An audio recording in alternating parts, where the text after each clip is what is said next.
Assalamualaikum warahmatullahi wabarakatuh. Perkenalkan, nama saya Nur Aziza dengan nomor presensi 31. Dan perkenalkan, saya Naila Herlinda Putri dengan nomor presensi 29. Dan saya Divana Zoardi dengan nomor presensi 13. Kami berasal dari kelas 11-3. Kali ini kami akan membacakan sebuah cerpen jawaban Alina yang berjudul Sepotong Senja untuk Pacarku. Dan nama penciptanya adalah Seno Gumira Aji Dharma. Sukap yang malam, senja yang kau kirimkan sudah kuterima. Kukira sama, lengkap seperti ketika engkau memotongnya di langit-langit yang kemerah-merahan itu. Lengkap dengan bau laut, desir angin, dan suara hempasan ombak yang memecah pantai. Ada juga kepak burung-burung, lambaian pohon-pohon nyiur dalam kekelaman.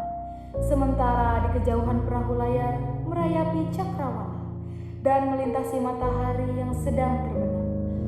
Aku pun tahu Sukap, senja paling keemas-emasan sekalipun hanya akan berakhir dalam keremangan menyedihkan. Ketika segala makhluk dan benda menjadi siluet, lantas menyatu dalam kegelapan. Kita sama-sama tahu keindahan senja itu. Kepastiannya untuk selesai dan menjadi malam dengan kejam. Manusia memburu senja kemana-mana, tetapi dunia ini fana Sukap, seperti senja. Kehidupan mungkin saja memancar gilang gemilang, tetapi ia berubah dengan pasti. Waktu mengubah segalanya tanpa sisa, menjadi kehitaman yang membentang sepanjang pantai, hitam, sunyi, dan kelam. Rupa-rupanya dengan cara seperti itulah dunia ini mesti berakhir. Senja yang kau kirimkan telah menimbulkan bencana yang tak terbayangkan. Apakah engkau tahu, suratmu itu baru saja sampai 10 tahun kemudian. Engkau tidak akan tahu Sukap, seperti engkau juga tidak akan pernah tahu apa yang terjadi dengan senja yang kau kirimkan ini. Senja paling tidak berharga dalam kehidupanku Sukap. Senja sialan yang paling tidak mungkin diharapkan manusia.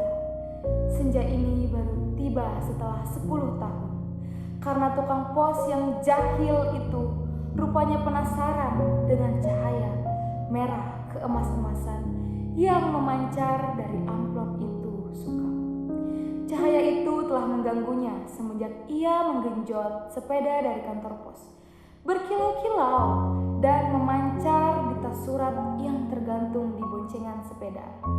Begitu rupa sehingga cuaca siang hari menjadi kacau, angin menderu dan ombak terdengar menghempas-hempas meskipun ia bersepeda mendaki bukit kapur. Demikianlah, maka ia suatu ketika berhenti. Dari dalam tas itu terdengar suara-suara. Ia buka tas itu dan ia melihat amplop Federal Express yang sudah tidak putih lagi, melainkan merah keemas-emasan Sukap, seperti senja dengan matahari terbenam di balik cakrawala. Tukang pos itu mengambil amplop tersebut. Menimang-nimangnya agak berat juga. Maklumlah, bukankah amplop itu berisi senja Sukap? Senja dengan matahari merah membara yang turun perlahan-lahan di balik cakrawala, seperti semua. Senja yang ada di balik kartu pos, tetapi yang kamu kirim itu bukan kartu pos Sukap. Yang kau kirim itu senja di tepi pantai dengan hempasan ombak, bau laut, dan angin yang asin. Kamu pikir berapa ton beratnya pasir di sepanjang pantai itu Sukap? Kira-kira sedikit dong. Masih lumayan tukang pos itu kuat menggenjot sepeda mendaki bukit kapur. Buset, kalau anak-anak kecil tahu ada matahari terbenam di dalam amplop itu, lantas bagaimana? Kau tahulah Sukap, anak-anak di daerah bukit kapur begini tidak punya mainan yang aneh-aneh seperti di kota. Mereka hanya tahu kambing dan kerbau, ikan dan belut, sungai dan jagung. Nasi saja jarang mereka sentuh. Anak-anak yang tidak pernah tahu main robot berjalan dengan cahaya di dadanya yang berkedip-kedip pasti akan penasaran sekali dengan cahaya senja yang memancar berkilauan, merah dan keemas-emasan itu sukam. Mereka memang tidak pernah melihatnya sukam, karena tukang pos itulah yang telah mendahului mereka. Ia menimang-nimang bungkusan berisi senja itu, mendengar-dengarkan, dan akhirnya mengintip. Tentu saja di dalam amplop itu dilihatnya senja sukam, senja terindah yang paling mungkin berlangsung di muka bumi. Ia mengintip dan terpesona. Ia buka amplop itu. Sebetulnya menurut kode etik profesi itu tidak boleh. Tapi manusia mana bisa melakukan kesalahan, bukan? Ia buka terus amplop itu dengan melihat senja dengan langit merah keemas-emasan di dalam sana, di mana mega-mega berpancar seperti perahu di danau, memberikan perasaan nyaman dan tenang. Siapa yang tidak suka merasa nyaman dan tenang di dunia ini suka? Di sebuah dunia yang sudah miskin, masih bersimbah darah pula. Maka jangan salahkan tukang pos itu sukap jika ia kemudian menjadi begitu penasaran dan memasuki senja yang terbentang. Tidak ada yang tahu apa nasib waktu ketika anak-anak akhirnya berkerumun di sekitar sepeda yang tergeletak itu.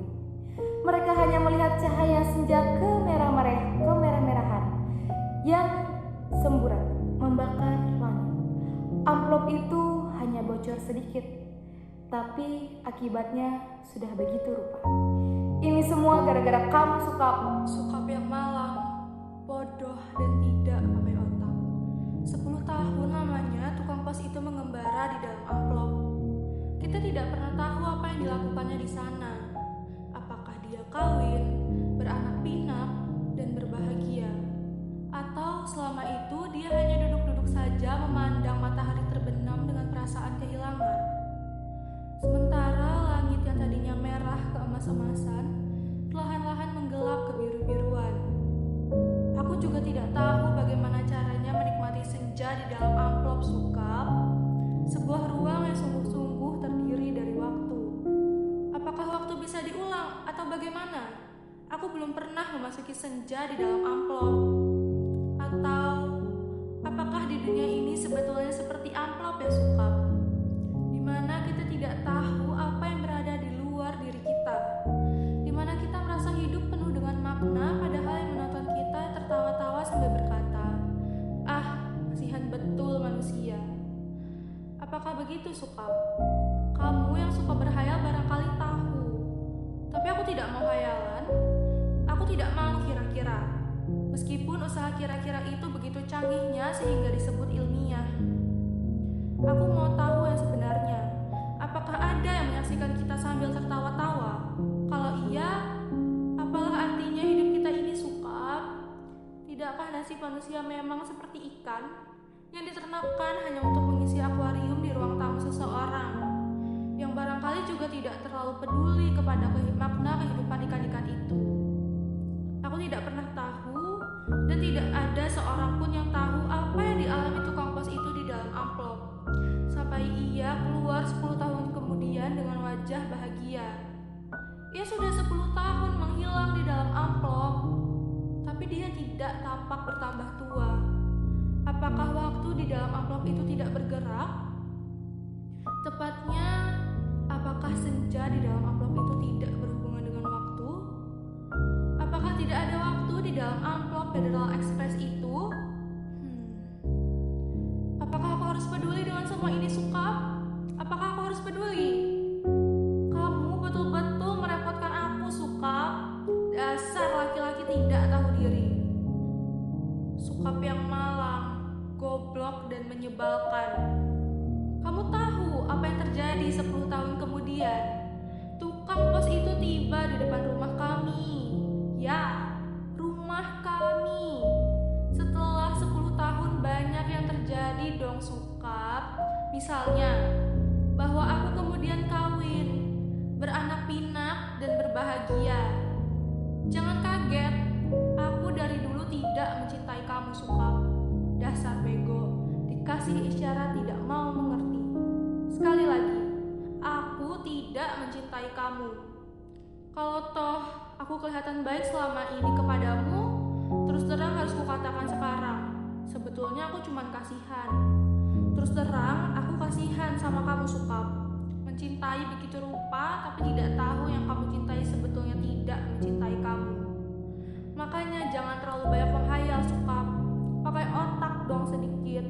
Hanya dengan begitu, kamu akan selamat dari perasaan cintamu yang tolol itu. Tapi bukan tentang cinta yang sebetulnya ingin kuceritakan kepadamu, Sukap. Soal cinta ini sama sekali tidak penting. Kamu harus tahu apa akibat perbuatanmu ini, Sukap. Mengirim sepotong senja untuk orang yang sama sekali tidak mencintai kamu. Tahu apa akibatnya? Begitu tukang pos itu pulang, setelah menceritakan kenapa kiriman Federal Express bisa terlambat 10 tahun, kubuka amplop berisi senja itu dan terjadilah semua ini. Apa kamu tidak tahu, Sukap? Senja itu meski cuma sepotong, sebetulnya juga semesta yang utuh. Kamu kira matahari terbenam itu besarnya seperti apa? Seperti apem. Kalau sepotong senja itu di dalam amplop terus sih, tidak apa-apa. Tapi ini keluar, dan lautnya membludak tak tertahankan lagi. Bagaimana aku tahu amplop itu berisi senja, Sukap? Aku bukan penghayal seperti kamu. Hidupku penuh dengan perhitungan yang matang. Aku tahu betul untung rugi setiap perbuatan, terutama apa untung ruginya untuk diriku sendiri. Betapa pentingnya hidupku selamat demi suamiku dan anak-anakku. Pura-puranya aku ini juga perempuan yang setia. Itu pula sebabnya sebelum maupun sesudah kawin aku tidak sudi berhubungan dengan kamu, Sukap. Lagi pula aku tidak mencintai kamu. Mau apa? Tapi kamulah yang tidak tahu diri, mengirim senja tanpa kira-kira. Dunia ini menjadi berantakan tahu, berantakan dan hancur lebur tiada terkira. Setelah amplop itu kubuka dan senja itu keluar, matahari yang terbenam dari senja dalam amplop itu berbenturan dengan matahari yang sudah ada. Langit yang biru bercampur aduk dengan langit kemerah-merahan dan terus-menerus bergeledak, menyilaukan karena cahaya keemasannya menjadi semburat tak beraturan. Senja yang seperti potongan kue menggelegak, pantai terhampar seperti permadani di atas bukit kapur. Laut yang terhempas langsung membanjiri bumi dan menghancurkan segala-galanya. Bisalah kau bayangkan, Sukap, bagaimana orang tidak panik dengan gelombang raksasa yang tidak datang dari pantai, tapi dari atas bukit. Air bah membanjiri bumi seperti zaman Nabi Nuh. Dunia menjadi gempar. Tidak semua kapal dan perahu yang ada cukup untuk seluruh umat manusia, kan? Lagi pula, sampai kapan kapal dan perahu itu bisa bertahan? Tiada satu kota pun yang selamat. Lautan dari senjamu yang membuat langit merah membara itu menghempas dan membanjiri bumi dengan cepat sekali.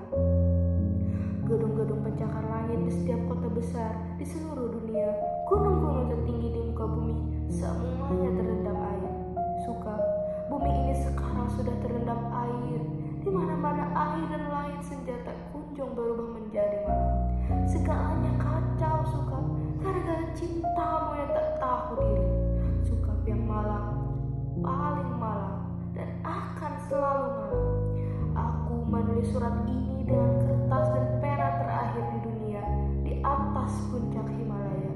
Di depanku ada sebuah sampan kecil dengan sepasang dayung dan sebungkus supermi.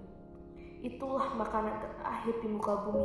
Sisa manusia yang menjadi pengembara lautan di atas kapal dan perahu telah mati semua karena kehabisan bahan makanan maupun mayat teman-temannya sendiri. Manusia memang banyak akal, tetapi menghadapi senja dan dalam amplop itu tidak ada jalan keluar. Banyak yang mempertanyakan diriku, kenapa aku membuat dirimu begitu cinta menggebu-gebu? Padahal cinta secuil pun juga tidak, sehingga kamu mengirimkan sepotong senja itu kepadaku dan tumpah ruah membanjiri bumi. Tapi coba katakan, itu bukan salahku toh, Sukap. Aku tidak mau disalahkan atas bencana yang menimpa umat manusia. Mengapa cinta harus menjadi begitu penting sehingga kehidupan terganggu? Ini bukan salahku.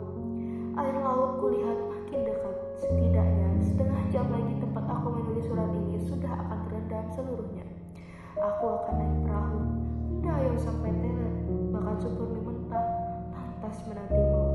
Akan kukirim kemana surat ini? Barangkali kamu pun sudah mati, Sukab. Semua pengembara di lautan sudah mati, sedangkan di puncak tertinggi dunia ini tinggal aku sendiri. Dari hari ke hari memandang senja yang selesai, di mana matahari tidak pernah terbenam lebih dalam lagi. Semesta dalam amplop itu telah menjadi pemenang dalam benturan dua semesta. Namun semesta dalam amplop itu cuma sepotong senja, sehingga dunia memang tidak akan pernah sama lagi. Kalau aku mati nanti, bumi ini akan tetap tinggal senja selama-lamanya, dengan matahari terbenam separuh yang tidak pernah turun lagi. Langit merah selama-lamanya, lautan jingga selama-lamanya, tetapi tiada seorang manusia pun memandangnya. Segenap burung sudah punah karena kelelahan terbang tanpa henti, tinggal ikan-ikan menjadi penguasa bumi. Di kejauhan, kulihat ikan paus merah yang menjerit dengan sedih. Sukab, aku akan mengakhiri surat ini. Akan kulipat menjadi perahu kertas dan kulayarkan ke laut lepas.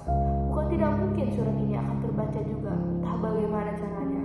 Namun, siapapun yang menemukannya akan membaca kesaksianku. Jika tidak, aku pun tidak tahu apa nasib waktu. Kupandang senja yang abadi sebelum melipat surat ini.